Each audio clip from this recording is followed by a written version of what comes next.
আজকে একেবারে নতুন আর ভিন্ন স্বাদের একটা পেঁয়াজ কলির তরকারি রেসিপি আপনাদের সাথে শেয়ার করব।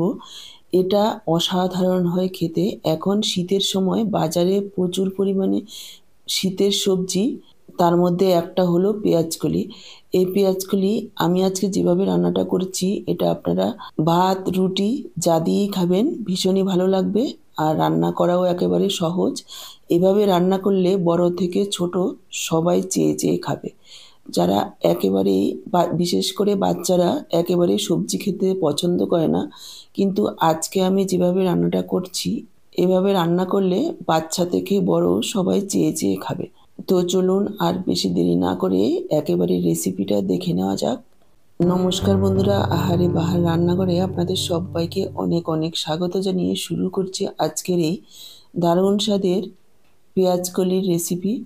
পেঁয়াজকলির রেসিপিটা তৈরি করার জন্য দেখুন আমি এখানে 300 গ্রাম পেঁয়াজকলি প্রথমে ভালোভাবে ধুয়ে নিয়েছি, তারপর এভাবে ছোট ছোট করে কেটে নিয়েছি। পেঁয়াজকলি কাটার আগেই ভালোভাবে ধুয়ে নেবেন, তা না হলে স্বাদ আর গন্ধ দুটোই নষ্ট হয় আর প্রচুর পরিমাণে জল ধরবে, যাতে করে রান্না করতে আমাদের অসুবিধে হবে। একেবারে চলে এসেছি মূল রান্নায়। দেখুন গ্যাসে কড়াই বসিয়ে দিয়ে দিচ্ছি সর্ষের তেল। আমি রান্নাটা সর্ষের তেলে করব, আপনারা আপনাদের পছন্দ অনুসারে যে কোনো রান্নার তেল দিয়ে করতে পারেন। এখানে আমি 2 টেবিল চামচ পরিমাণ সর্ষের তেল দিয়েছি। তেলের পরিমাণটা আপনারা নিজেদের প্রয়োজন অনুসারে কম বেশি করে নিতে পারেন। তেল গরম হয়ে যাওয়ার পর দিয়ে দিলাম হাফ চা চামচ গোটা জিরে, দিয়ে দিলাম 7-8টা রসুনের কোয়া এভাবে কুচিয়ে কয়েক সেকেন্ডের জন্য ভেজে নেব, যাতে করে তেলের মধ্যে ভাজা গন্ধটা মিশে যায়। ফোড়নটাকে কয়েক সেকেন্ড ভেজে নেওয়ার পর এখানে আমি যোগ করে দিলাম পেঁয়াজ কুচি।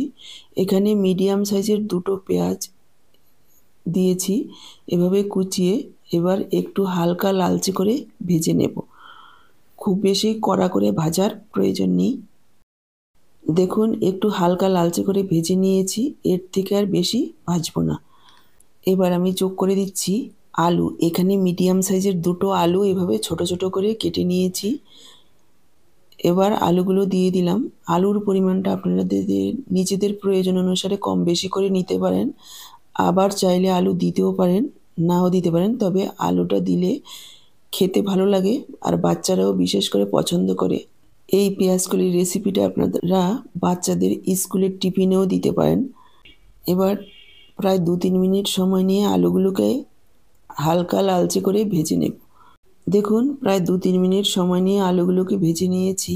এবার আমি যোগ করে দিলাম 3টে কাঁচা লঙ্কা এভাবে কুচিয়ে, সাথে যোগ করে দিলাম হাফ চা চামচ হলুদ গুঁড়ো, হাফ চা চামচ ধনের গুঁড়ো, হাফ চা চামচ জিরের গুঁড়ো আর সামান্য একটু লাল লঙ্কার গুঁড়ো। ঝালটা আপনারা নিজেদের পরিমাণ বুঝে দেবেন, তবে এটা একটু ঝাল ঝাল হলে বেশি ভালো লাগবে খেতে। তবে বাচ্চারা যদি খায় সেই পরিমাণ বুঝেই ঝালটা দেবেন। আর সাথেই যোগ করে দিলাম হাফ চা চামচ কালো গোলমরিচের গুঁড়ো। এবার লো ফ্লেমে আরও 1 থেকে 1.5 মিনিট ভেজে নেব, যাতে করে মশলার কাঁচা গন্ধটা চলে যায়। আমি একটু নাড়াচাড়া করে নিয়ে ঢেকে দিচ্ছি 2 মিনিটের জন্য। দেখুন ঢাকা দিয়ে লো ফ্লেমে 2 মিনিট রান্না করে নিয়েছি। তারপর এখানে যোগ করে দিচ্ছি টমেটো কুচি। এখানে একটা বড় সাইজের টমেটো এভাবে ছোট ছোট করে কুচিয়ে নিয়েছি। আরও 1-1.5 মিনিট এভাবে একটু নাড়াচাড়া করে ভেজে নেব। তারপর এখানে যোগ করে দিচ্ছি কেটে রাখা পেঁয়াজকলি। নাড়াচাড়া করে মিশিয়ে নিচ্ছি। এখানে আমি যোগ করে দিচ্ছি পরিমাণ মতো লবণ।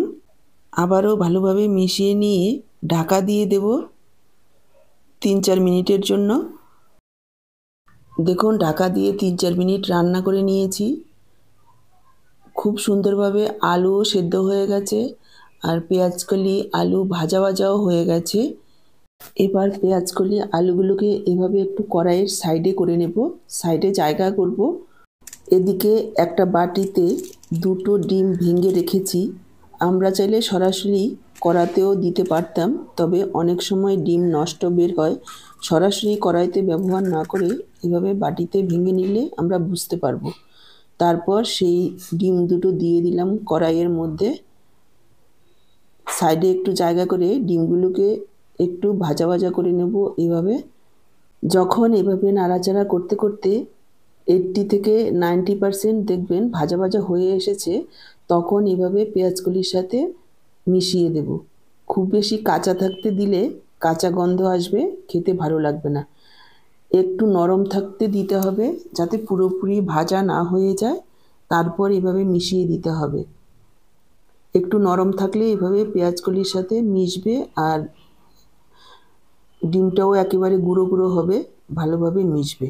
একেবারে ভালোভাবে মিশিয়ে নেব, আরও 1 থেকে 2 মিনিট একটু ভাজা ভাজা করে নেব।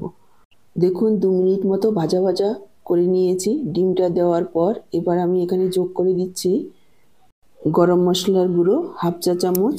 এটা ঘরে গুঁড়ো করে নেওয়া গরম মশলার গুঁড়ো। আর দিয়ে দিচ্ছি কিছুটা ধনেপাতা কুচি। আপনারা চাইলে শুধু ধনেপাতা কুচিও দিতে পারেন গরম মশলাটা না দিয়ে। এবার আরও একবার মিশিয়ে নেব সব কিছু একসাথে। আরও একবার ভালোভাবে মিশিয়ে নিয়েছি।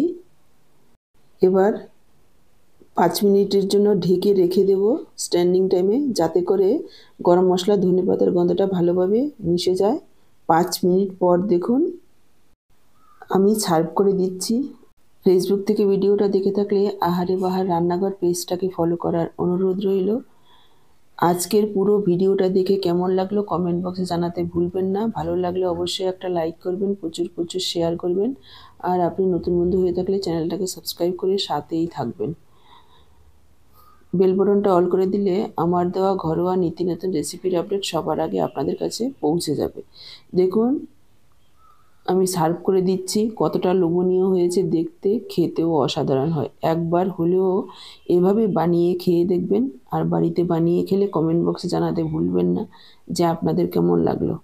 তাহলে আজকে এই পর্যন্ত, আবার দেখা হবে এরকমই দারুণ টেস্টি কোনো রেসিপির সাথে। সবাই ভালো থাকুন, সুস্থ থাকুন। আপনাদের সবার সুস্থ থাকার শুভকামনা জানিয়ে এখানেই শেষ করছি।